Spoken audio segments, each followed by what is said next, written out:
Assalamualaikum warahmatullahi wabarakatuh. Waalaikumsalam warahmatullahi wabarakatuh. Baiklah, terima kasih kepada teman-teman yang telah bersedia hadir pada konseling kelompok hari ini. Walaupun teman-teman agak sibuk, teman-teman telah meluangkan waktu sedikit untuk hadir pada konseling kelompok ini.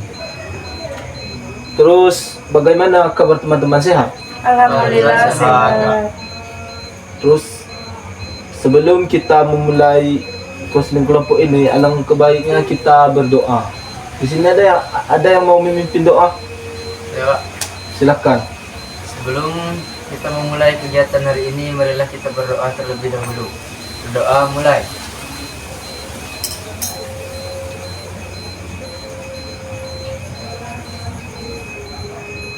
Doa selesai. Baiklah, terima kasih kepada teman kita yang telah memimpin doa. Di sini saya akan menjelaskan sedikit tentang kegiatan konseling kelompok. Tujuan konseling kelompok ini untuk membantu menyelesaikan masalah teman-teman.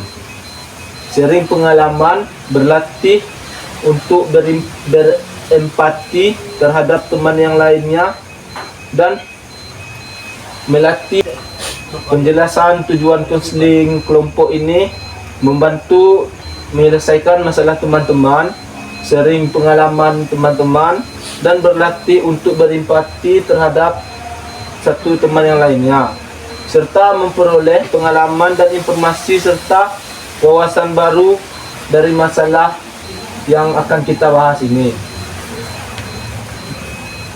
Terus, metode dan cara pelaksanaannya itu berkonseling ini berkelompok mulai dari 5 orang sampai 12 orang. Di sini saya sebagai PK dan teman-teman sebagai anggota kelompok. Baiklah, di sini saya akan menjelaskan sedikit asas-asasnya. Yang pertama itu asas kerahasiaan. Asas kerahasiaan adalah apa yang akan kita sampaikan dalam konseling kelompok ini, teman-teman tidak boleh memukarnya setelah konseling kelompok ini. Terus asas kesukarelaan, seperti teman-teman telah sukarela datang pada konseling kelompok hari ini. Terus asas keterbukaan, teman-teman diharapkan untuk terbuka dalam mengemukakan pendapat dan mengemukakan masalah teman-teman itu.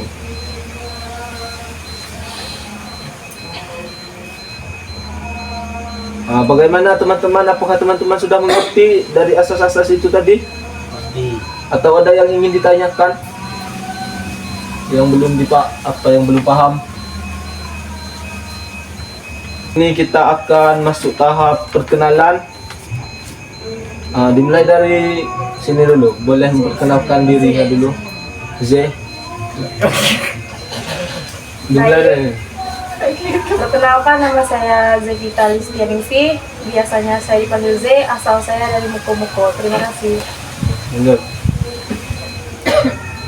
Baiklah, perkenalkan, nama saya Rizky Paubi. Saya dipanggil Rizky, saya berasal dari Muko-Muko.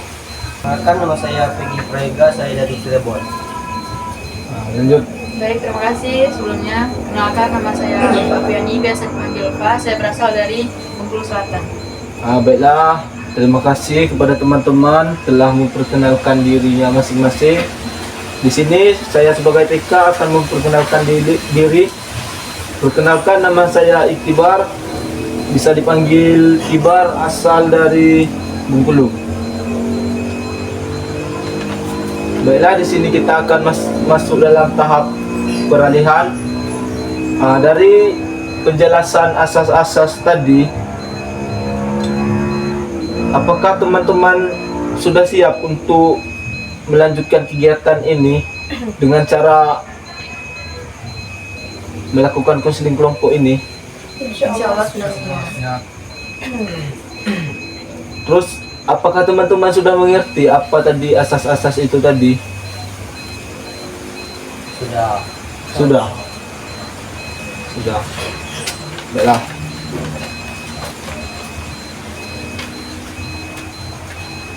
Kita akan masuk pada tahap kegiatan. Pada tahap kegiatan ini diharapkan untuk teman-teman sekalian untuk mengungkapkan masalah-masalah yang terjadi pada diri teman-teman saat ini. Siapa yang bersedia untuk mengungkapkan dulu masalahnya?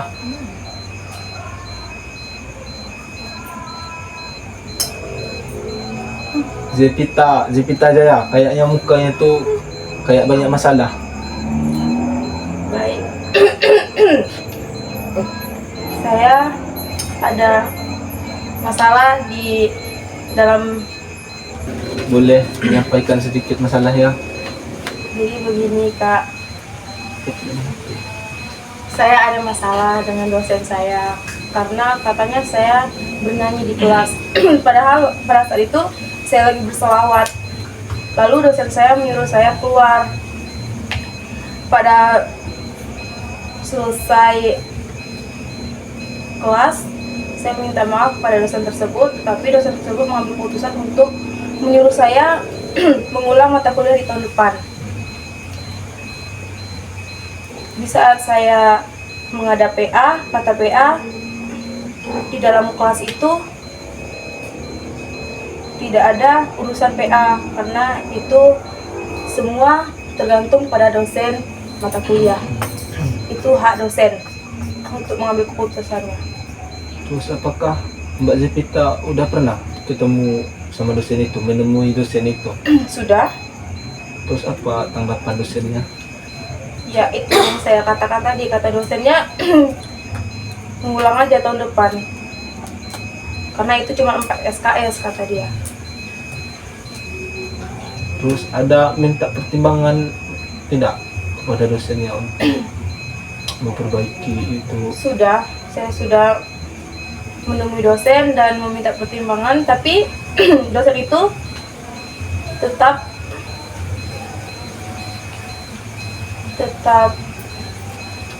berpegangan kepada keputusannya bahwa saya tidak apa tuh Kak namanya, saya tidak beretika di dalam kelas dan menganggap hal-hal sepele, dan menurut dia saya ini tidak ada bertanggung jawab dalam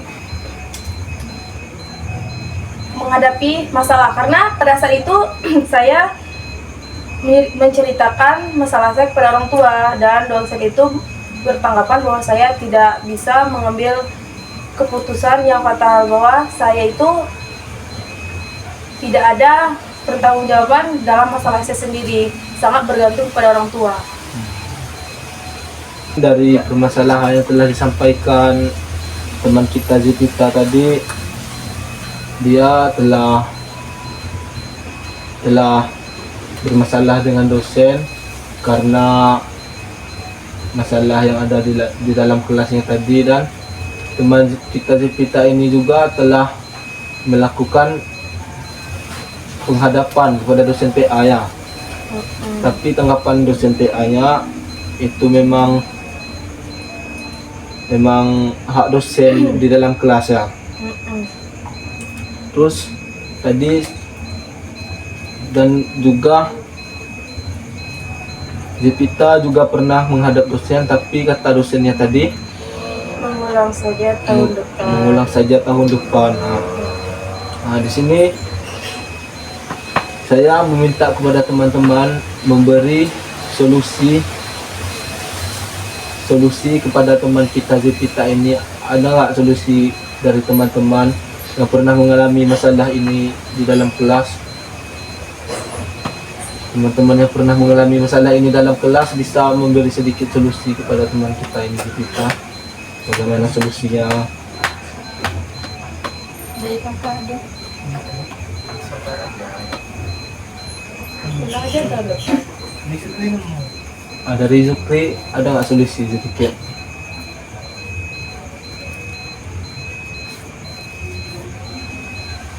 Apa tuh sama solusi ke dia kayak gini? Tak, kali misalkan ngecek Bahasa Indonesia. gitu. Kali ngecek misalnya dibujuk terus dosen kan. Masuk dong ngecek. Masuk. Masuk. Sulus. Ay, pokoknya bang ngecek berada deh. Ayo kecil bae. Wina lo. Nah, Paham soge? Agak Gak berat. bisa teman kita memberi sedikit solusi kepada kita. Menurut saya apa salahnya kita untuk mencoba membujuk dosen kembali? Siapa tahu kan sakit kau. Siapa tahu nanti kan dosennya luluh dengan bujukan kita kan. Ya mungkin juga cukup bersabar menghadapinya, terus sabar dan sabar menghadapinya, itu aja. Apakah Zepita pernah menemukan dosennya itu kembali, betul? Mengajak apa tuh, membujuknya lagi gitu. Sedikit solusi dari saya, Zepita mungkin sedikit bersabar ya. Mungkin dosennya galak, mungkin dosennya lagi PNS kan, dan juga solusinya itu sabar dan coba untuk menghubungi terus dosennya. Siapa tahu dosennya itu luluh hatinya kan. Yang penting tuh komunikasi terbuka. Dikatakan sejuta. Yang pentingnya komunikasi, meminta maaf terus pada dosennya itu tadi. Iya. Ya. Nah, lanjut masalah selanjutnya, boleh siapa yang mau? Jadi saya pernah pinjol kak. Terus saya terus dikejar-kejar orang kak. Jadi saya bingung harus mau gimana. Kamu pinjolnya lewat apa? Lewat online kak. Lewat online. Kan kita sama-sama diskusi. Pinjol online, jadi saya dikejar-kejar selama 6 bulan kak. Nah udah nunggak. Kalau boleh tahu pinjamannya berapa? Pinjamannya 51 juta kak. Lumayan banyak ya. Itu pinjaman 51 juta itu Kamu gunakan untuk apa? kamu gunakan untuk apa? Buat depo kak. Buat Buat depo kak. depo itu apa? Judi online kak. Judi online ya. Terus Apa yang kamu rasakan sekarang? Pusing. Pusing. terus Saya bingung kak gimana harus melunasinya kak. Saya dihantui dengan rentenir kak. Padahal itu memang salah saya kak. Jadi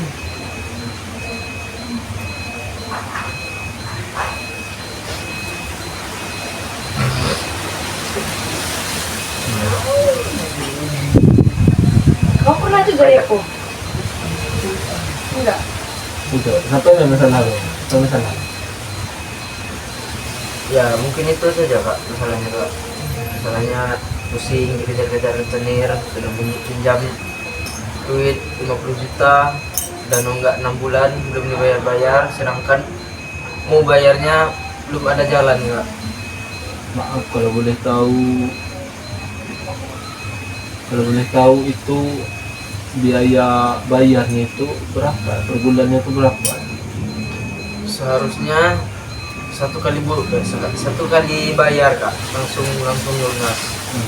Tapi udah nunggak 6 bulan, jadi nambah sama bunganya kak. Bunganya jadi semuanya total mungkin 60-an juta kak. Maaf kalau boleh tahu, mau nanya pekerjaannya kakak sekarang apa? Kerjaan saya cuma makan tidur kak, pengangguran. Kerjaan ya. pengacara kak. Pengangguran banyak acara. Mana bro? Bella, mungkin itu masalah teman kita tadi, ada nggak solusi buat teman kita yang pernah mengalami hutang judi? Bagaimana cara mengatasinya? Pengalaman teman-teman yang pernah kelilit hutang. Ya solusi itu sebenarnya solusi. Mungkin solusi untuk saudara Zikri terbuka dulu kepada keluarga, minta solusi, diskusi dengan keluarga. Dalam keadaan sekarang situasi Zikri sedang terlilit utang, berusaha cari kerja, gimana bisa melunasi hutang tersebut. Bukan ya seperti Zikri katakan tadi, menjadi pengangguran banyak acara. Apa menjadi pengangguran banyak acara? Sedangkan Zikri lagi berada dalam situasi terlilit hutang. Berusahalah untuk melunasi hutang tersebut agar pikiran Zikri tenang. Bella, ada nggak Zikri itu pernah komunikasi sama keluarga? Apakah keluarga udah tahu tentang hutang Zikri ini yang 51 juta ini? Belum kak, saya takut kak. Karena umur juga masih muda kak, jadi belum berani.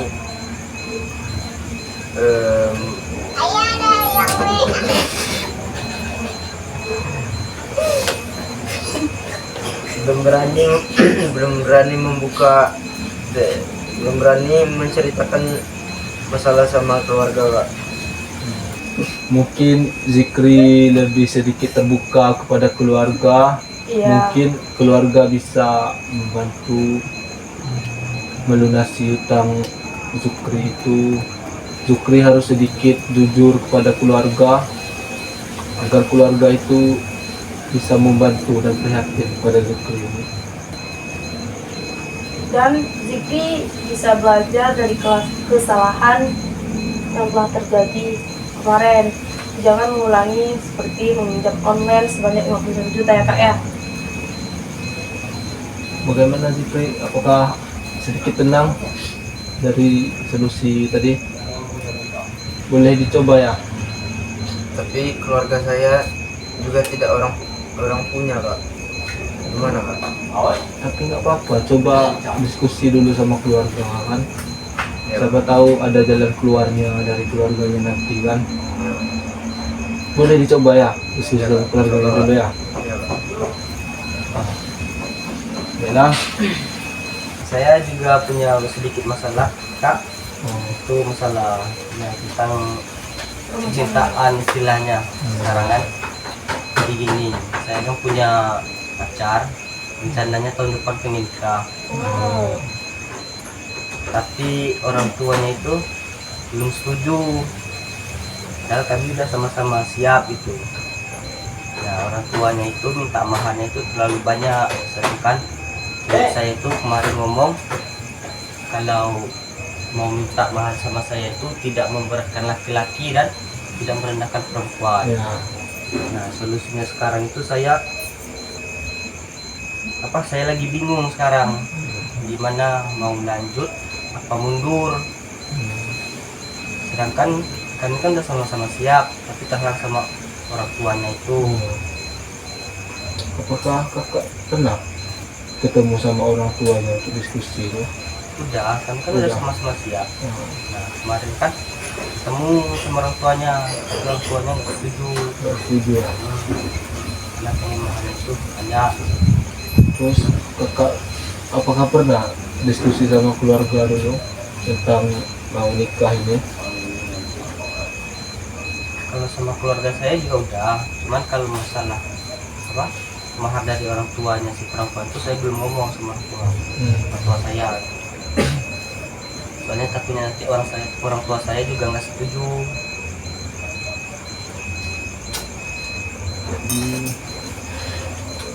Kalau boleh tahu pekerjaan kakak sekarang apa?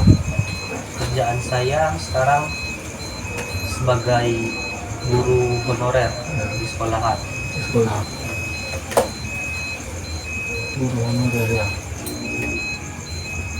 Kalau gaji guru honorer itu kan biasanya kecil kan? Iya. Sedangkan orang tuanya itu minta makannya ya 100 lah, itu 100 juta. Mungkin kakak sebelumnya ada tabungan gitu yang Tabungan telah sih, tersimpan. tabungan ada, cuman nggak sampai segitu. Palingan cuma sebatas bawah dari 10. Sisanya itu mau kemanain? Mau cari kemana? Mungkin kakak ada apa mempertemukan keluarga besar kakak sama keluarga besar dia untuk mendiskusikan maharnya itu jadi kecil lagi gitu. Tidak membebankan itu pada pihak laki-laki. Pernah nggak mendiskusikan, mempertemukan, mencoba itu? Kalau bertemu buat bahas soal nikah itu belum. Kalau cuma buat saling kenal aja udah saling kenal keluarga besar.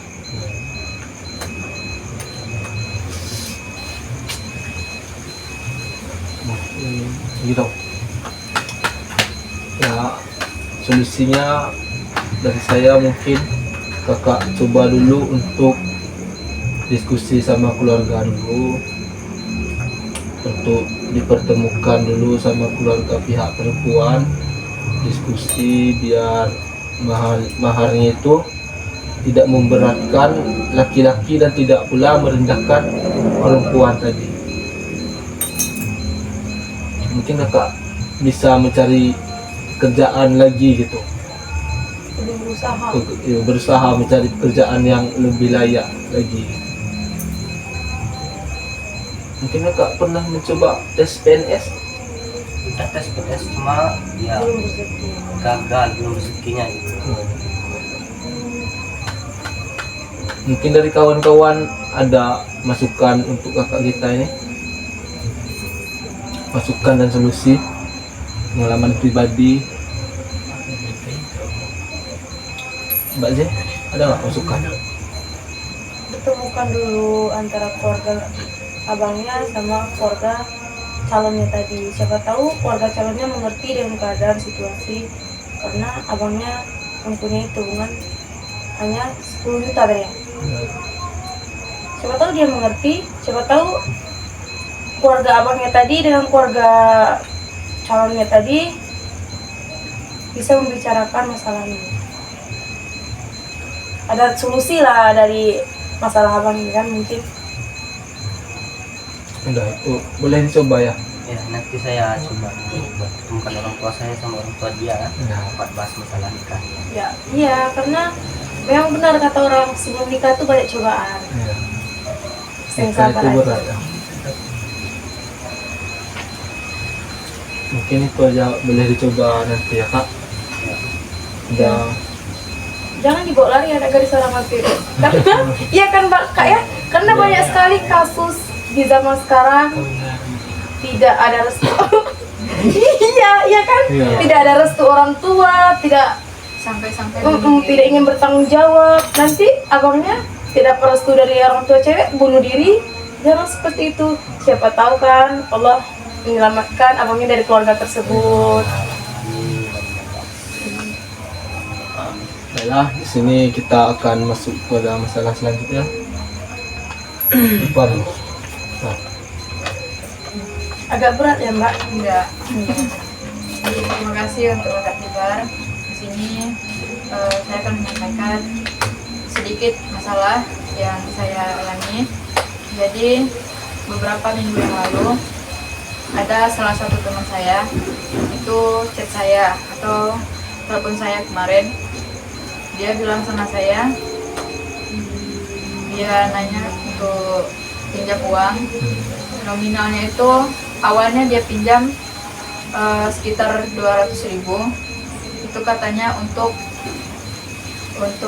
apa ya, untuk beli makan. Nah, dalam beberapa hari kemudian si beliau ngechat lagi. Dia ngechat bilang mau pinjam uang lagi, nominalnya sebesar sekitar 800.000. Itu alasannya untuk bayar SPP UKT untuk kuliah. Kebetulan saya lagi pegang uang. Nah, uang itu sebenarnya saya gunakan untuk membayar kosan. Nah, tapi waktu itu tanggal pembayaran kosan itu tuh belum jatuh tempo. Nah, jadi saya sebagai teman beliau dengan kerendahan hati untuk meminjamkan beliau dengan waktu itu dia pinjam pada tanggal 10 Juni kan. Tanggal 10 Juni. Sekarang tanggal berapa? Sekarang tanggal 21 Juni. Nah, kemarin dijanjikan pada tanggal 15 Juni. Nah, pada waktu itu sebelum tanggal 15 Juni, saya nanyakan sama teman saya waktu itu, sudah ada nggak uangnya gitu kan. Nah, dia bilang sama saya itu belum katanya. Terus saya ngomong kayak gini, mohon maaf sebelumnya gitu kan, saya minta uangnya pada tanggal 15 Juni itu harus ada sama saya gitu, soalnya saya mau bayar kosan. Waktu itu juga saya pulang dusun, terus dia bilang kayak gini sama saya, gimana ya, pokoknya dia tuh banyak alasan gitu, kayak dia tuh sakit atau dia belum punya uang gitu kan. Terus kemarin saya chat lagi dengan alasan yang sama. Nah, saya bingung gimana menghadapi beliau, terus dan juga saya bingung sekarang bagaimana dengan kosan saya yang belum dibayar, sedangkan uang tersebut untuk saya gunakan untuk membayar kosan. Jadi ikut tanggal bayar kosannya tanggal berapa? Harusnya tanggal 15 Juni. Tanggal 15 Juni. Beliau waktu itu pinjam tanggal 10 Juni. Sekarang 21 Juni. Dijanjikan kemarin tanggal 15 Juni. Jadi sampai sekarang uang itu belum dikembalikan. Belum. Udah ditelepon lagi sekarang. Sudah. Katanya, Kemarin saya minta keringanan kan. Kemarin saya berikan keringanan. Keringanan untuk bayar setengahnya dulu. Tapi nggak dibalas. nggak dibalas. Enggak. Pernah ketemu gitu, pernah ditemui ngomong baik-baik gitu kan? Belum, kalau itu belum. Soalnya posisinya itu saya di dusun dan dia di Bengkulu. Nah, pas saya pulang ke Bengkulu, dia di dusun. Jadi Terus dari ibu kosannya? nah, kalau dari ibu kosannya, kebetulan ibu kosannya itu baik. Jadi masih ada toleransi. Ya. Nah, mungkin bisa nanti disampaikan kepada teman yang meminjam ya, kombinasi dari ibu kosan itu berapa hari sampai tanggal berapa kan?